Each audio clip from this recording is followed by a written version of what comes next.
Good evening and thanks for joining us. I'm Mitchell Ringos. The wreckage-faced small plane with 2 passengers that mysteriously disappeared last month in northern Ontario has now been located in Lake Superior Provincial Park. After a massive search to find the missing pilots, led by the Joint Rescue Coordination Center Trenton, that involved 13 different aircrafts, 100 military, Coast Guards, and civilians, which was called off on April 24th, 2 helicopters conducted a follow-up search for the missing Piper Comanche airplane on Saturday when they spotted a crash site near Old Woman Bay. It still needs to be confirmed that the bodies found on board are pilot Brian Slingerland and his passenger John Furr, but OPP say the families have been notified and the transportation safety team is on site and will continue the investigation today.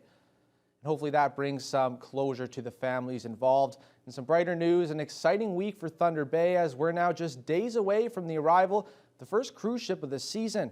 Preparations have been made down by the water to ensure the Pool 6 dock is ready to welcome visitors throughout the summer, expecting to bring millions into the local economy. Vasilios Bellos has the details. 2 cruise ships will be docking in Thunder Bay this summer, expected to bring around 5,700 people into the city over the course of the season. Friday evening will mark the arrival of the first, being the Viking Cruises Octantis, expected to come through 7 times this year, while the Ocean Navigator will be docking twice. With the Octantis being the largest passenger vessel ever seen in the Great Lakes, there was some significant work that had to be done at the Pool 6 dock in preparation for its arrival. Thunder Bay's manager of tourism, Pepe, says it has resulted in a very attractive first impression of the city for ship passengers. You know, what we have is a very functional, very safe, very attractive green space for the guests and for the vessel to dock at this summer. And more work is certainly going to be done throughout the summer as well. Some paving, some trail development work down here at Pool 6, and we're excited. With thousands of people expected to come through the city because of the cruise ships, this summer could see a significant bump for the local tourism industry. You know, well, we anticipate, the 9 vessel visits this year will generate anywhere from about 3.8 to about 5.6 million, depending on, factors, load factors aboard the vessels, number of passengers, how long they're staying in port. The Viking Octantis, set to arrive this week, will be coming from Milwaukee. With Thunder Bay being the turnaround point, some guests will be starting the cruise in the States, while others can begin here in the city. While there will be immediate financial impacts this summer, many believe this will provide Thunder Bay with long-term benefits. Having Thunder Bay's name aligned with that as a destination and as a port call really amplifies our reputation as a destination to a whole new global market. And so that is a major advantage for us beyond just the cruise ship visit itself, which is spectacular into its own. With cruise ships planned to dock in Thunder Bay 9 times this summer, it is expected to provide a much-needed bump to tourism, while setting the stage for the city to be one of the premier vacation destinations on the Great Lakes. Vasilios Bellos, TBT News. The Thunder Bay Chamber of Commerce and the Anishinaabe Business Professional Association hosted a pair of candidate forums last week, which are now being viewed on the Chamber's website and social media pages. The forum for Thunder Bay-Superior North featured 4 of the candidates who answered questions on a variety of topics, including homelessness and mental health supports. The NDP is the only party that has said mental health will be covered under OHIP, life-saving, harm reduction supplies, and more services available. Well, we need to double the ODSP and or implement a universal basic income. Help these homeless people get off the street and get a home and call it a home. Candidates for the Green Party, the New Blues, the Liberals, and the NDP all attended. PC candidate Peng Yu was invited but did not attend. His campaign team said he was focusing on knocking doors and speaking with constituents directly. The candidates in attendance all stressed why they believe their party is the best choice to represent Thunder Bay-Superior North for the next 4 years. They all promise, and we still have the same issues. I make strategic decisions. I understand who I need to work with and how I need to accomplish things for our region. We can't let Ford pave over our future. We need a more caring, connected, and climate-friendly Ontario. We have shown year after year that we are in politics for one reason only, and that is to make life better for everyone. Later that same day, the Chamber and the ABPA hosted another candidate forum for those running in Thunder Bay-Atikokan. Once again, the candidates had a chance to answer questions focusing on the major issues Ontarians are considering before Election Day. The forum featured incumbent Judith Monteith-Farrell for the NDP, Liberal candidate Rob Barrett, and Eric Arner of the Green Party. PC candidate Kevin Holland and the new Blue candidate David Tombasini did not attend. Some of the topics that came up included affordable living, reconciliation, and violence in the Northwest, with a few policies disagreements from those in attendance. Later in the forum, they were each given the chance to share what they believe is the biggest issue facing the Northwest. Healthcare is our number one, because without healthy people, and I mean mental health, dental health, pharmacare, and equitable access to healthcare for people in Northern Ontario. Without healthy people, we can't move forward. Our particular party's committed to $1 billion in additional investment in terms of building capacity over the next few years, increase the number of family doctors and nurse practitioners, create 15 community health centers, and create over 3,000 new hospital beds. Small businesses, self-employed people, medium-sized businesses, and how do we get and support more Indigenous folks into that realm? There's an explosion of that happening, and we want to be able to support that as much as we can, and we do that with consultation and discussions like these.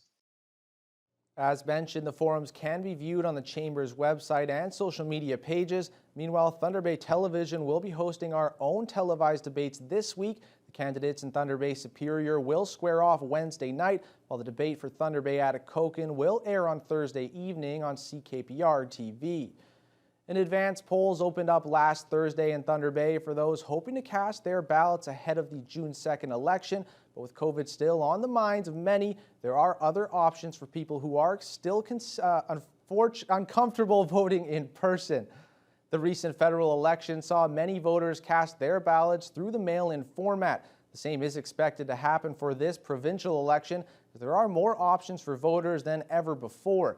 Julio Gomes is the returning officer for Thunder Bay-Superior North and says for those interested, mail-in ballots and staff home visit are being offered. You can still apply for mail-in ballots up until May the 27th. If you're not comfortable coming into our office, you can give us a call and we will arrange to have staff come to your home and do a home visit. There's a little bit of a process for that, but there is that option as well.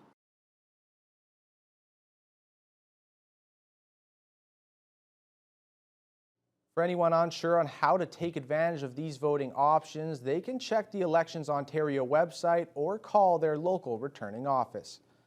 Two North Shore communities will see a change of leadership this fall. The longtime mayors for both Greenstone and Terrace Bay are both retiring from politics. Corey Nordstrom recently spoke with both Renald Beaulieu and Jody Davis. 24 years in municipal politics is coming to an end for Greenstone Mayor Renald Beaulieu. His first 12 years came in 1982, becoming the first and youngest mayor for the town of Longlac. For the last 12, he's led the amalgamated Greenstone communities. Beaulieu felt the time was right to step aside now that the Greenstone Gold project is on track. He also felt the role had become increasingly difficult in recent years due to his other ventures. Very difficult for me because it's continuous conflict of interest. You got to watch the conflict of interest. So personally, I feel that whether I talk about busing, apartments, commercial space, I'm always in a conflict because I am involved. Terrace Bay's Jody Davis also won't have his name on the upcoming ballot. Davis became mayor in 2013 after serving as a town councillor for 7 years. He touts the development of Terrace Bay's waterfront, the implementation of a strategic plan, and improvements to the downtown as some of his favorite accomplishments while in office. Davis had recently retired before entering the political realm and says now he can spend more time traveling with his wife. It's been a wonderful opportunity for me to work with the council members, the administration, and the community. It just helps you realize how vibrant our community is, and I give nothing but thanks to the volunteer organizations that we have in our community. The nomination period for the municipal election is underway. Election Day is October 24th. Corey Nordstrom, TBT News. A partnership has been announced that will see the return of the famous Hoito pancakes next month. 3 local organizations are hosting a pop-up breakfast picnic the day before Father's Day. The event was announced recently with reps from the RFDA, the Lakehead Rotary Club, and the Finlandia Co-op on hand. This will be the first of many Hoito pop-ups, and this one will see the popular thin pancakes made en masse at the RFDA on June 18th.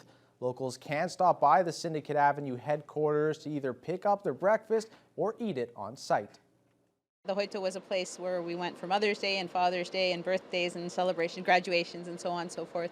So when the Rotary and the Regional Food Distribution Network came to us and said we'd like to collaborate around Father's Day, we thought it was a great idea. So now we can actually serve up to dads and their families, you know, pancakes not from the bag of mix, but hot from the griddle. The RFDA is always about food and culture and diversity, but this one makes a lot of sense. It's our way of giving back to the community, to the Finlandia, to the Hoito, and a lot of history here in our past, and so we want to contribute. It'll be drive-through.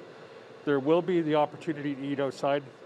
People are going to be able to book their meals in advance, and they'll be able to pick what they want.